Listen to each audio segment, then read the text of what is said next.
ಮಿತ್ರರೇ ನಮಸ್ಕಾರ. ಮಿತ್ರರೇ, ಪಾಕಿಸ್ತಾನ ಮತ್ತು ಭಾರತದ ಗಡಿಯಲ್ಲಿ ಮೇಜರ್ ಆದಂತಹ ಕೆಲವೊಂದಷ್ಟು ಡೆವಲಪ್ಮೆಂಟ್ಗಳು ನಡೆದಿದ್ದಾವೆ. ಮುಖ್ಯವಾಗಿ ಪಾಕಿಸ್ತಾನದಿಂದ ಭಾರತದ ಕಡೆಗೆ ರಾತ್ರೋರಾತ್ರಿ ಅನೇಕ ಡ್ರೋನ್ಗಳು ಬಂದಿದ್ದಾವೆ. ಭಾರತೀಯ ಸೇನೆ ಯಶಸ್ವಿಯಾಗಿ ಅದನ್ನು ಇಂಟರ್ಸೆಪ್ಟ್ ಮಾಡಿದೆ. ಆದರೂ ಸಹ ಇದರ ಹಿಂದೆ ಬಹಳ ದೊಡ್ಡ ಷಡ್ಯಂತ್ರ ಇರುವ ಬಗ್ಗೆ ಅನುಮಾನಗಳು ಶುರುವಾಗಿದೆ. ಇನ್ನೊಂದು ಕಡೆಯಲ್ಲಿ ಪಾಕಿಸ್ತಾನದಲ್ಲಿ ಕುಳಿತಿರುವಂತಹ ಭಾರತದ ಮೋಸ್ಟ್ ವಾಂಟೆಡ್ ಒಬ್ಬ ಉಗ್ರ ಭಾರತಕ್ಕೆ ಧಮಕಿ ಹಾಕಿದ್ದಾನೆ. ನಿನ್ನೆ ತಾನೇ ಆತನ ಆಡಿಯೋ ವೈರಲ್ ಆಗಿತ್ತು. ಆತ ಏನು ಹೇಳಿದ್ದ ಕೇಳಿದ್ರೆ, ನಮ್ಮ ಬಳಿಯಲ್ಲಿ ಒಂದೆರಡು ಸೂಸೈಡ್ ಬಾಂಬರ್ ಇರೋದಲ್ಲ, ಅಥವಾ 1 ಡಜನ್ ಸೂಸೈಡ್ ಬಾಂಬರು ಕೂಡ ಅಲ್ಲ, 100 ಸಂಖ್ಯೆಯಲ್ಲೂ ಕೂಡ ಅಲ್ಲ, ಸಾವಿರಾರು ಸಂಖ್ಯೆಯಲ್ಲಿ ಸೂಸೈಡ್ ಬಾಂಬರ್ಗಳಿದ್ದಾರೆ. ಹೀಗಂತ ಒಂದು ಆಡಿಯೋವನ್ನು ರಿಲೀಸ್ ಮಾಡಿದ್ದ. ಅದಾದ ಬೆನ್ನಲ್ಲೇ ಭಾರತದ ಒಳಗೆ ಡ್ರೋನ್ಗಳನ್ನು ನುಗ್ಗಿಸಲಾಗಿದೆ. ಇನ್ನೊಂದು ಕಡೆಯಲ್ಲಿ ಜಮ್ಮು ಕಾಶ್ಮೀರದಲ್ಲಿ ವಿಪರೀತವಾಗಿ ಆಂಟಿ ಟೆರರ್ ಆಪರೇಷನ್ ಅನ್ನು ಕೂಡ ಭಾರತೀಯ ಸೇನೆ ಕೈಗೊಂಡಿದೆ. ಸದ್ಯ ಕೆಲವೊಂದಷ್ಟು ಬೆಳವಣಿಗೆಗಳ ಡಾಟ್ಗಳನ್ನು ಕನೆಕ್ಟ್ ಮಾಡಿದ್ದೆ ಆದರೆ ಪೆಹಲ್ಗಾಮ್ನಂತಹ ಮತ್ತೊಂದು ಉಗ್ರ ದಾಳಿಗೆ ಪಾಕಿಸ್ತಾನದಲ್ಲಿ ಉಗ್ರರು ಸ್ಕೆಚ್ ಹಾಕ್ತಾ ಇದ್ದಾರಾ? ಪಾಕಿಸ್ತಾನದ ಸೇನೆ ಅಂತಹದೊಂದು ಕುತಂತ್ರ ಮಾಡ್ತಾ ಇದೆಯಾ? ಈ ಎಲ್ಲ ಅನುಮಾನಗಳು ಕೂಡ ಬರ್ತಾ ಇದ್ದಾವೆ. ಮಿತ್ರರೇ, ಈ ವಿಚಾರವಾಗಿ ಸ್ವಲ್ಪ ಡೀಟೇಲ್ ಮಾಹಿತಿಯನ್ನು ಕೊಡುವಂತಹ ಪ್ರಯತ್ನ ಮಾಡ್ತೀನಿ. ನೀವು ಈ ವಿಡಿಯೋನ ಕೊನೆವರೆಗೂ ಮಿಸ್ ಮಾಡದೆ ನೋಡಿ. ಮೊದಲಿಗೆ ಈ ಪಾಕಿಸ್ತಾನದ ಕಡೆಯಿಂದ ಬಂದಂತಹ ಡ್ರೋನ್ಗಳ ವಿಚಾರವನ್ನು ಹೇಳಿಬಿಟ್ಟು ಮುಂದೆ ಈ ಉಗ್ರರ ವಿಚಾರಕ್ಕೆ ಬರ್ತೀನಿ. ಕಳೆದ ರಾತ್ರಿ ಆಗಿದ್ದೇನು ಕೇಳಿದ್ರೆ, POK ಭಾಗದಿಂದ ಭಾರತದ ಜಮ್ಮು ಕಾಶ್ಮೀರ ಭಾಗಕ್ಕೆ ಇದ್ದಕ್ಕಿದ್ದಂತೆ ಡ್ರೋನ್ಗಳು ಬರೋದಕ್ಕೆ ಶುರುವಾದವು. ಒಂದೆರಡು ಸಂಖ್ಯೆಯಲ್ಲ, ಅನೇಕ ಸಂಖ್ಯೆಯಲ್ಲಿ ಡ್ರೋನ್ಗಳನ್ನು ಭಾರತದ ಕಡೆಗೆ ಕಳುಹಿಸಲಾಯಿತು. ತಕ್ಷಣ ಭಾರತೀಯ ಸೇನೆ ಎಚ್ಚೆತ್ತುಕೊಳ್ತು.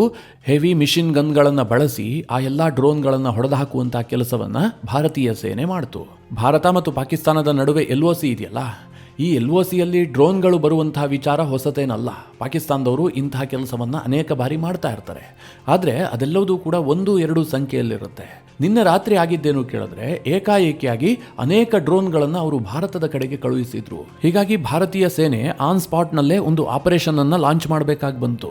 ಯಾಕೋಸ್ಕರವಾಗಿ ಪಾಕಿಸ್ತಾನ ಈ ರೀತಿಯ ಡ್ರೋನ್ಗಳನ್ನು ಕಳುಹಿಸುತ್ತೆ? ಯಾರು ಕಳುಹಿಸ್ತಾರೆ? ಪಾಕಿಸ್ತಾನದ ಸೇನೆ ಕಳುಹಿಸುತ್ತಾ, ISI ಕಳುಹಿಸುತ್ತಾ, ಅಥವಾ ಪಾಕಿಸ್ತಾನದ ಉಗ್ರ ಸಂಘಟನೆಗಳು ಈ ರೀತಿಯ ಡ್ರೋನ್ಗಳನ್ನು ಲಾಂಚ್ ಮಾಡ್ತವ? ಇದನ್ನು ಕೇಳಿದ್ದೆ ಆದರೆ ಮಿತ್ರರೇ, ಇವರೆಲ್ಲರೂ ಒಟ್ಟಿಗೆ ಸೇರಿ ಮಾಡುವಂತಹದ್ದು. ನಿಮಗೆಲ್ಲ ಗೊತ್ತು, ಪಾಕಿಸ್ತಾನದಲ್ಲಿ ಇದು ಯಾವುದಕ್ಕೂ ಕೂಡ ಭೇದ ಇಲ್ಲ. ಅಲ್ಲಿನ ಉಗ್ರರು ಅಂತಂದ್ರೆ ಪಾಕಿಸ್ತಾನದ ಸೇನೆ, ಪಾಕಿಸ್ತಾನದ ಸೇನೆ ಅಂತಂದ್ರೆ ಉಗ್ರರು. ಅಲ್ಲಿ ಆಕ್ಟಿವ್ ಆಗಿರುವಂತಹ ಲಷ್ಕರೆ ತೊಯ್ಬಾಗೂ ಪಾಕಿಸ್ತಾನದ ಇಂಟೆಲಿಜೆನ್ಸ್ ಏಜೆನ್ಸಿ ಅಂತ ಕರೆಸಿಕೊಳ್ಳುತ್ತಲ್ಲ ISI, ಅದಕ್ಕೂ ಏನಾದರೂ ವ್ಯತ್ಯಾಸ ಇದೆಯಾ? ಹೀಗಾಗಿ ಪಾಕಿಸ್ತಾನದಿಂದ ಡ್ರೋನ್ ಬಂದ ಬಳಿಕ ಇದನ್ನು ಯಾರು ಕಳುಹಿಸಿದ್ದಾರೆ ಎನ್ನುವಂಥದ್ದು ಮುಖ್ಯ ಅಲ್ಲ, ಇದರ ಉದ್ದೇಶ ಏನಾಗಿತ್ತು ಅಂತ ಕಂಡು ಹಿಡಿಯುವಂಥದ್ದು ಬಹಳ ಮುಖ್ಯ ಆಗುತ್ತೆ. ನಮ್ಮ ಸೇನೆ ಇಂತಹ ಡ್ರೋನ್ಗಳನ್ನು ಹೊಡೆದು ಹಾಕಿದ ಬಳಿಕ ಅದರ ಬಗ್ಗೆ ಒಂದು ಇನ್ವೆಸ್ಟಿಗೇಷನ್ ಅನ್ನು ಮಾಡುತ್ತೆ. ಅದು ಯಾಕೋಸ್ಕರವಾಗಿ ಬಂದಿತ್ತು? ಸರ್ವಿಲೆನ್ಸ್ಗೋಸ್ಕರವಾಗಿ ಬಂದಿತ್ತಾ, ಅಥವಾ ಡ್ರಗ್ಸ್ ಅನ್ನು ಸಪ್ಲೈ ಮಾಡುವ ಉದ್ದೇಶದಿಂದ ಅದನ್ನು ಭಾರತಕ್ಕೆ ಸೆಂಡ್ ಮಾಡಲಾಗಿತ್ತಾ, ಅಥವಾ ಅದರಲ್ಲಿ ಕಮ್ಯುನಿಕೇಷನ್ ಡಿವೈಸ್ಗಳನ್ನು ಭಾರತದಲ್ಲಿರುವಂತಹ ಉಗ್ರರಿಗೆ ಸಪ್ಲೈ ಮಾಡುವಂತಹ ಉದ್ದೇಶದಿಂದ ಈ ಡ್ರೋನ್ಗಳನ್ನು ಕಳುಹಿಸಲಾಗಿತ್ತಾ, ಅಥವಾ ಅದರಲ್ಲಿ ವೆಪನ್ಗಳನ್ನು ಇಟ್ಟು ಭಾರತದೊಳಗೆ ಕಳುಹಿಸಲಾಗಿತ್ತಾ? ಅಂದರೆ ಭಾರತದ ಒಳಗೆ ಆಕ್ಟಿವ್ ಆಗಿರುವಂತಹ ಉಗ್ರರಿಗೆ ವೆಪನ್ಗಳನ್ನು ಪೂರೈಸೋದಕ್ಕೋಸ್ಕರವಾಗಿ ಈ ಡ್ರೋನ್ಗಳನ್ನು ಕಳುಹಿಸಲಾಗಿತ್ತಾ? ಇದೆಲ್ಲದರ ಬಗ್ಗೆ ಒಂದು ಡೀಟೇಲ್ ಆಗಿ ತನಿಖೆ ಆಗುತ್ತೆ. ಇವತ್ತು ಭಾರತೀಯ ಭದ್ರತಾ ಪಡೆಗಳಿಗೆ ಇದೊಂದು ಬಿಗ್ ಚಾಲೆಂಜ್. ಯಾಕೆ ಅಂತಂದ್ರೆ, ಈ ಹಿಂದೆ ಏನಾಗ್ತಾ ಇತ್ತು ಗೊತ್ತಾ? ನಮ್ಮ ಇಂಟೆಲಿಜೆನ್ಸ್ ಏಜೆನ್ಸಿಗೆ ಪಕ್ಕಾ ಮಾಹಿತಿ ಸಿಗ್ತಾ ಇತ್ತು. ಟೆರರ್ ಮಾಡ್ಯೂಲ್ಗಳು ಇಷ್ಟೆಲ್ಲ ಅಡ್ವಾನ್ಸ್ಡ್ ಆಗಿ ಕೆಲಸ ಮಾಡ್ತಾ ಇರಲಿಲ್ಲ, ಒಂದಲ್ಲ ಒಂದು ರೀತಿಯಲ್ಲಿ ಸಿಕ್ಕಿ ಬೀಳ್ತಾ ಇದ್ರು. ಆದರೆ ಇವತ್ತು ಈ ಉಗ್ರಗಾಮಿಗಳಿಗೆ ಪಾಕಿಸ್ತಾನ ಯಾವ ಮಟ್ಟಿನ ಹೆಲ್ಪ್ ಮಾಡ್ತಾ ಇದೆ, ಉಗ್ರರಿಗೆ ಎಷ್ಟರ ಮಟ್ಟಿಗೆ ಅಡ್ವಾನ್ಸ್ಡ್ ಟೆಕ್ನಾಲಜಿಯನ್ನು ಕೊಡ್ತಾ ಇದೆ ಅಂತಂದರೆ ಊಹೆ ಮಾಡೋದಕ್ಕೂ ಸಾಧ್ಯ ಇಲ್ಲ. ಈಗ ಪಾಕಿಸ್ತಾನದಿಂದ ಡ್ರೋನ್ಗಳು ಬಂದು ಅಂತಂದರೆ ಅದರಲ್ಲೇನೋ ಸ್ಫೋಟಕಗಳಿದಾವಪ್ಪ, ಭಾರತದ ಎಲ್ಲೊಂದು ಕಡೆಯಲ್ಲಿ ದಾಳಿ ಮಾಡೋದಕ್ಕೆ ಅವುಗಳನ್ನು ಕಳುಹಿಸಲಾಗಿದೆ ಅಂತಿಲ್ಲ. ಆ ರೀತಿಯಾಗಿ ಅವರು ಕಳುಹಿಸೋದು ಇಲ್ಲ. ಯಾಕೆ ಅಂತಂದರೆ, ಒಂದು ವೇಳೆ ಸ್ಫೋಟಕ ಹೊತ್ತಂತಹ ಒಂದು ಡ್ರೋನ್ ಪಾಕಿಸ್ತಾನದ ಒಳಗಿನಿಂದ ಭಾರತದ ಗಡಿ ಒಳಗೆ ಬಂದು ಸ್ಫೋಟಗೊಳ್ತು ಅಂತ ಅಂದುಕೊಳ್ಳಿ. ಯಾವುದೋ ಒಂದು ಕಟ್ಟಡಕ್ಕೋ ಯಾವುದೋ ಒಂದು ಜಾಗಕ್ಕೋ ಬಂದು ಹಿಟ್ಟಾಯ್ತಪ್ಪ, ಅದಲ್ಲಿ ಸ್ಫೋಟ ಆಯಿತು. ತಕ್ಷಣ ಏನಾಗುತ್ತೆ? ಭಾರತ ಪಾಕಿಸ್ತಾನದ ಮೇಲೆ ನೇರವಾಗಿ ಅಟ್ಯಾಕ್ ಮಾಡುತ್ತೆ. ಹೀಗಾಗಿ ಪಾಕಿಸ್ತಾನ ಈ ಡ್ರೋನ್ಗಳಲ್ಲಿ ಆ ರೀತಿಯ ಬಾಂಬ್ಗಳನ್ನು ಇಟ್ಟು ಉಡಾಯಿಸೋದಿಲ್ಲ. ಬದಲಾಗಿ ಇವರು ವೆಪನ್ಗಳನ್ನು ಸಪ್ಲೈ ಮಾಡ್ತಾರೆ. ಭಾರತದ ಒಳಗೆ ಒಂದು ಉಗ್ರಗಾಮಿ ಸಂಘಟನೆ ಆಕ್ಟಿವ್ ಆಗಿರುತ್ತಲ್ಲ, ಅಂದರೆ ಪಾಕಿಸ್ತಾನ ಅದನ್ನು ಹ್ಯಾಂಡಲ್ ಮಾಡ್ತಾ ಇರುತ್ತಲ್ಲ, ಅದಕ್ಕೆ ವೆಪನ್ ಸಪ್ಲೈ ಮಾಡೋದಕ್ಕೆ ಈ ಡ್ರೋನ್ಗಳ ಮೂಲಕವಾಗಿ ಈಸಿಯಾಗಿ ಅವರು ಕಳುಹಿಸಿ ಕೊಡ್ತಾರೆ. ಇನ್ನೊಂದು ಮಿತ್ರರೇ, ಪಾಕಿಸ್ತಾನದ ಸೇನೆ ಭಾರತದ ಸೇನೆಯ ಸರ್ವಿಲೆನ್ಸ್ಗೂ ಕೂಡ ಈ ಡ್ರೋನ್ಗಳನ್ನು ಕಳುಹಿಸಿರಬಹುದು. ಯಾಕೋಸ್ಕರವಾಗಿ ಕೇಳಿದ್ರೆ, ಈ ಡಾರ್ಕ್ ಸ್ಪಾಟ್ಗಳನ್ನು ಪತ್ತೆ ಹಚ್ಚೋದಕ್ಕೋಸ್ಕರವಾಗಿ. ನಿಮಗೆಲ್ಲ ಗೊತ್ತು, ಭಾರತ ಮತ್ತು ಪಾಕಿಸ್ತಾನದ ನಡುವೆ ಬಹಳ ಸುದೀರ್ಘವಾದಂಥ ಗಡಿ ಇದೆ. ಒಟ್ಟು 3323 ಕಿಲೋಮೀಟರ್ ಗಡಿ ಇದೆ. ಇದರಲ್ಲಿ 740ರಿಂದ 750 ಕಿಲೋಮೀಟರ್ನಷ್ಟು LOC ಇದೆ. ಅಂದರೆ POK ಮತ್ತು ಭಾರತದ ಜಮ್ಮು ಕಾಶ್ಮೀರದ ನಡುವೆ ಇರುವಂತಹ ಗಡಿ ನಿಯಂತ್ರಣ ರೇಖೆ ಇದು. ಇಲ್ಲಿ ಭಾರತೀಯ ಸೈನಿಕರು ಪೆಟ್ರೋಲಿಂಗ್ ಅನ್ನು ಮಾಡ್ತಾ ಇರ್ತಾರೆ. ಏನು 2 ಅಡಿಗೂ ಒಬ್ಬೊಬ್ಬ ಸೈನಿಕನನ್ನು ನಿಲ್ಲಿಸೋದಕ್ಕೆ ಸಾಧ್ಯ ಇಲ್ಲ ತಾನೆ. ಹೀಗಾಗಿ ಭಾರತೀಯ ಸೇನೆ ಅಲ್ಲಿ ಗಸ್ತು ತಿರುಗ್ತಾ ಇರುತ್ತೆ.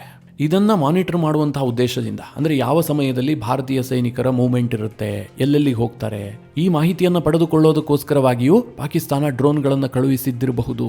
ಎರಡನೆಯದಾಗಿ ಡಾರ್ಕ್ ಸ್ಪಾಟ್ಗಳನ್ನು ಪತ್ತೆ ಹಚ್ಚೋದು. ಈಗ ಪಾಕಿಸ್ತಾನ ಒಮ್ಮೆಗೆ ಒಂದು 10-20 ಡ್ರೋನ್ಗಳನ್ನು ಕಳುಹಿಸ್ತು ಅಂತ ಅಂದುಕೊಳ್ಳಿ. ಭಾರತೀಯ ಸೇನೆ ಎಷ್ಟು ಡ್ರೋನ್ಗಳನ್ನು ಹೊಡೆದು ಹಾಕ್ತು, ಯಾವ್ಯಾವ ಭಾಗದಲ್ಲಿ ಹೊಡೆದು ಹಾಕಿದೆ, ಯಾವುದಾದ್ರೂ 1-2 ಡ್ರೋನ್ಗಳು ಯಶಸ್ವಿಯಾಗಿ ಟಾರ್ಗೆಟನ್ನು ರೀಚ್ ಆದವು ಅಂತ ಅಂದುಕೊಳ್ಳಿ. ಆಗ ಪಾಕಿಸ್ತಾನಕ್ಕೆ ಗೊತ್ತಾಗ್ಬಿಡುತ್ತೆ, ಇಲ್ಲೊಂದು ಡಾರ್ಕ್ ಸ್ಪಾಟ್ ಇದೆ, ಇದು ಭಾರತದ ರೇಡಾರ್ ಸಿಸ್ಟಮ್ಗೆ ಗೊತ್ತಾಗೋದಿಲ್ಲ, ಅಥವಾ ಭಾರತದ ಸೆಕ್ಯೂರಿಟಿ ಸಿಬ್ಬಂದಿಗೆ ಈ ಬಗ್ಗೆ ಮಾಹಿತಿ ಗೊತ್ತಾಗಲಿಲ್ಲ. ಹೀಗಾಗಿ ನಾವು ಈ ಭಾಗದಲ್ಲಿ ಡ್ರೋನ್ಗಳನ್ನು ಕಳುಹಿಸಬಹುದು. ಈ ರೀತಿಯ ಡಾರ್ಕ್ ಸ್ಪಾಟ್ಗಳನ್ನು ಪತ್ತೆ ಹಚ್ಚೋದಕ್ಕೂ ಕೂಡ ವಿನಾಕಾರಣವಾಗಿ ಇವರು ಡ್ರೋನ್ಗಳನ್ನು ಕಳುಹಿಸ್ತಾರೆ. ಸದ್ಯ ಪಾಕಿಸ್ತಾನದಿಂದ ಈ ಡ್ರೋನ್ಗಳು ಬಂದಿದ್ದಾವಲ್ಲ, ಇದನ್ನು ನಮ್ಮ ಭದ್ರತಾ ಪಡೆಗಳು ಬಹಳ ಸೀರಿಯಸ್ ಆಗಿ ಪರಿಗಣಿಸಿದ್ದಾವೆ. ಯಾಕೆ ಅಂತಂದರೆ ಸದ್ಯ ಜಮ್ಮು ಕಾಶ್ಮೀರದಲ್ಲಿ ಬಹಳ ಆತಂಕದ ವಾತಾವರಣ ಇದೆ. ಪಾಕಿಸ್ತಾನ ಮತ್ತೊಮ್ಮೆ ಪಹಲ್ಗಾಮ್ನಂತಹ ಅಟ್ಯಾಕ್ ಮಾಡೋದಕ್ಕೆ ಮುಂದಾಗಬಹುದು. ಆ ರೀತಿಯಾಗಿ ಉಗ್ರರು ಆಕ್ಟಿವ್ ಆಗಿದ್ದಾರೆ ಎನ್ನುವ ಬಗ್ಗೆ ಭಾರತದ ಇಂಟೆಲಿಜೆನ್ಸ್ಗೆ ಮಾಹಿತಿ ಇದೆ. ಹೀಗಾಗಿ ಭಾರತೀಯ ಸೇನೆ ಎಷ್ಟು ಎಚ್ಚರದಲ್ಲಿದೆ ಅಂತಂದರೆ, ಸಾಮಾನ್ಯವಾಗಿ ಜಮ್ಮು ಕಾಶ್ಮೀರದಲ್ಲಿ ಈ ಚಳಿಗಾಲದಲ್ಲಿ ನಮ್ಮ ಸೇನೆಯ ಆಕ್ಟಿವಿಟೀಸ್ ಬಹಳ ಕಡಿಮೆ ಇರ್ತಾ ಇತ್ತು. ಇನ್ನೂ ಹೇಳಬೇಕು ಅಂತಂದರೆ ಜಮ್ಮು ಕಾಶ್ಮೀರದಲ್ಲಿ ಚಿಲೈ ಕಲನ್ ಅಂತ ಈ ಸಮಯವನ್ನು ಕರೀತಾರೆ. ಅಂದರೆ ಡಿಸೆಂಬರ್ ಮಧ್ಯಭಾಗದಿಂದ ಸಾಮಾನ್ಯವಾಗಿ ಜನವರಿ ಅಂತ್ಯದವರೆಗೂ ಕೂಡ ಈ ಅವಧಿಯಲ್ಲಿ ಅತ್ಯಂತ ಚಳಿ ಇರುತ್ತೆ. ಅಲ್ಲಿ ವಾಸ ಮಾಡೋದೇ ಕಷ್ಟ. ಇಡೀ ಪ್ರದೇಶವನ್ನು ಹಿಮ ಆವರಿಸಿ ಬಿಟ್ಟಿರುತ್ತೆ. ಈ ಸಂದರ್ಭದಲ್ಲಿ ಆ ಇಡೀ ಭಾಗದಲ್ಲಿ ಉಗ್ರರ ಆಕ್ಟಿವಿಟೀಸ್ ಬಹಳ ಕಡಿಮೆ ಇರ್ತಾ ಇತ್ತು. ಯಾಕೆಂದರೆ ಈ ಚಳಿಯಲ್ಲಿ ಅಲ್ಲಿ ಕಾರ್ಯನಿರ್ವಹಿಸುವಂಥದ್ದು ಬಹಳ ಕಷ್ಟ. ಹೀಗಾಗಿ ನಮ್ಮ ಸೇನೆಯೂ ಕೂಡ ಸ್ವಲ್ಪ ರಿಲ್ಯಾಕ್ಸ್ ಆಗಿರ್ತಾ ಇತ್ತು. ಇಷ್ಟು ವರ್ಷಗಳ ಕಾಲವೂ ಕೂಡ ಸರಿಸುಮಾರು ಒಂದು 40 ದಿನಗಳ ಕಾಲ ಇದು. ಆದರೆ ಈ ವರ್ಷ ನಮ್ಮ ಸೇನೆ ಈ ಸಮಯದಲ್ಲೂ ಕೂಡ ವಿಶ್ರಮಿಸಿಲ್ಲ. ಅಲ್ಲಿ ಆಂಟಿ ಟೆರರ್ ಆಪರೇಷನ್ ನಿರಂತರವಾಗಿ ನಡೀತಾ ಇದೆ. ಇದಕ್ಕೂ ಒಂದು ಕಾರಣ ಇದೆ. ನಮ್ಮ ಇಂಟೆಲಿಜೆನ್ಸ್ಗೆ ಸಿಕ್ಕಂತಹ ಮಾಹಿತಿಯ ಪ್ರಕಾರ ಭಾರತದ ಒಳಗೆ 30-35 ಉಗ್ರರು ಆಕ್ಟಿವ್ ಆಗಿದ್ದಾರೆ. ಸೇನಾ ಮೂವ್ಮೆಂಟ್ ಇಲ್ಲದಂತಹ ಚಳಿಗಾಲವನ್ನೇ ಅವರು ಟಾರ್ಗೆಟ್ ಮಾಡಿದ್ದಾರೆ ಎನ್ನುವಂಥ ಮಾಹಿತಿ ಇದೆ. ಹೀಗಾಗಿ ನಮ್ಮ ಸೇನೆ ಈ ಬಾರಿಯ ಚಳಿಗಾಲದಲ್ಲೂ ಕೂಡ ವಿಶ್ರಮಿಸಿಲ್ಲ. ಅವರು ನಿರಂತರವಾಗಿ ಆಂಟಿ ಟೆರರ್ ಆಪರೇಷನ್ ಅನ್ನ ಜಮ್ಮು ಕಾಶ್ಮೀರದಾದ್ಯಂತ ಮಾಡ್ತಾ ಇದ್ದಾರೆ. ಮಿತ್ರರೇ, ಪಾಕಿಸ್ತಾನದವರು ಆಪರೇಷನ್ ಸಿಂಧೂರದಲ್ಲಿ ಏಟ್ ತಿಂದ್ರಲ್ಲ, ಅವರು ಆರಂಭದಲ್ಲಿ ವಿಜಯೋತ್ಸವ ಮಾಡಿದ್ರು. ನಾವೇ ಗೆದ್ದು ಬಿಟ್ಟಿದ್ದೀವಿ, ಭಾರತ ಕದನ ವಿರಾಮವನ್ನು ಘೋಷಿಸ್ತು, ಇಲ್ಲದೆ ಹೋದರೆ ನಾವು ಭಾರತಕ್ಕೆ ಹಂಗೆ ಹೊಡಿತಿದ್ವಿ, ಹಿಂಗೆ ಹೊಡಿತಿದ್ವಿ, ನಾನಾ ರೀತಿಯಲ್ಲಿ ಸ್ಟೇಟ್ಮೆಂಟ್ಗಳನ್ನು ಕೊಡೋದಕ್ಕೆ ಶುರು ಮಾಡಿದ್ರು. ಭಾರತದ ಆ ಏರ್ಬೇಸ್ಗೆ ಹೊಡೆದಿದ್ದೀವಿ, ಈ ಏರ್ಬೇಸ್ಗೆ ಹೊಡೆದಿದ್ದೀವಿ ಅಂತ ಸುಳ್ಳು ಕತೆಗಳನ್ನು ಕೂಡ ಹೇಳಿದ್ರು. ಭಾರತದ ರಫೇಲನ್ನೇ ಉರುಳಿಸಿ ಬಿಟ್ಟಿದ್ದೀವಿ ಅಂತ ನಂಬರ್ಗಳ ಮೇಲೆ ನಂಬರ್ಗಳನ್ನು ಹೇಳೋದಕ್ಕೆ ಶುರು ಮಾಡಿದ್ರು. ಆದರೆ ದಿನ ಕಳೆದಂತೆ ಸೋಷಿಯಲ್ ಮೀಡಿಯಾಗಳಲ್ಲಿ ಪಾಕಿಸ್ತಾನಕ್ಕೆ ಆದ ಲಾಸ್ ಬಗ್ಗೆ ಅಲ್ಲಿನ ಜನರಿಗೆ ಅರ್ಥ ಆಗೋದಕ್ಕೆ ಶುರುವಾಯಿತು. ಆಪರೇಷನ್ ಸಿಂಧೂರದ ವೇಳೆ ಪಾಕಿಸ್ತಾನ ಒಂದೂ ಏಟು ಹೊಡೆದಿಲ್ಲ, ಭಾರತದವರು ಎಷ್ಟು ಹೊಡೆದಿದ್ದಾರೋ ಅಷ್ಟನ್ನು ಹೊಡೆಸ್ಕೊಂಡಿದ್ದಾರೆ. ಇದು ಪಾಕಿಸ್ತಾನದ ಜನರಿಗೆ ಅರ್ಥ ಆಯಿತು. ಎಲ್ಲ ಮಾಹಿತಿಯೂ ಕೂಡ ಸೋಷಿಯಲ್ ಮೀಡಿಯಾದಲ್ಲಿ ಸರ್ಕ್ಯುಲೇಟ್ ಆಯಿತು. ಅದರ ಬಗ್ಗೆ ಅನೇಕರು ಮಾತನಾಡೋದಕ್ಕೆ ಶುರು ಮಾಡಿದ್ರು. ಪಾಕಿಸ್ತಾನದ ಅಸಹಾಯಕತೆ, ಚೈನಾ ವೆಪನ್ಗಳು ಫೇಲ್ಯೂರ್ ಆಗಿದ್ದು, ಇದೆಲ್ಲದರ ಬಗ್ಗೆಯೂ ಕೂಡ ಪಾಕಿಸ್ತಾನದ ಜನರಿಗೆ ಅರಿವಾಯಿತು. ಹೀಗಾಗಿ ಪಾಕಿಸ್ತಾನದ ಸೇನೆಯೂ ಕೂಡ ಬಹಳ ಒತ್ತಡದಲ್ಲಿದೆ. ಇದರ ಜೊತೆಗೆ ಅಫ್ಘಾನಿಸ್ತಾನದ ತಾಲಿಬಾನಿಗಳ ಜೊತೆಗೂ ಕೂಡ ಭಾರತ ಸ್ನೇಹವನ್ನು ಸಂಪಾದಿಸಿದೆ. ಅವರು ಕೂಡ ಭಾರತದ ಫ್ರಾಕ್ಸಿಗಳಂತೆ ವರ್ತಿಸ್ತಾ ಇದ್ದಾರೆ ಅಂತ ಪಾಕಿಸ್ತಾನದವರಿಗೆ ಅನಿಸೋದಕ್ಕೆ ಶುರುವಾಗಿದೆ. ಪಾಕಿಸ್ತಾನದ ಸೇನೆಯ ಫೇಲ್ಯೂರ್ಗಳು ಎದ್ದು ಕಾಣ್ತಾ ಇದೆ. ಹೀಗಾಗಿ ಪಾಕಿಸ್ತಾನದ ಸೇನೆಯೂ ಕೂಡ ಒತ್ತಡದಲ್ಲಿದೆ. ಇದೇ ಕಾರಣದಿಂದ ಪಾಕಿಸ್ತಾನದ ಸೇನೆ ಭಾರತದಲ್ಲಿ ಇನ್ನೊಮ್ಮೆ ಪಹಲ್ಗಾಮ್ನಂತಹ ಒಂದು ಉಗ್ರ ದಾಳಿಯನ್ನ ಮಾಡಬಹುದು. ಪಾಕಿಸ್ತಾನದ ISI ಮತ್ತು ಪಾಕಿಸ್ತಾನದ ಉಗ್ರ ಸಂಘಟನೆಗಳು ಜೊತೆಗೆ ಸೇನೆ ಎಲ್ಲರೂ ಒಂದಾಗಿ ಈ ಬಗ್ಗೆ ಯೋಚನೆ ಮಾಡ್ತಾ ಇರಬಹುದು ಅಂತ ಭಾರತಕ್ಕೆ ಅನ್ನಿಸ್ತಾ ಇದೆ.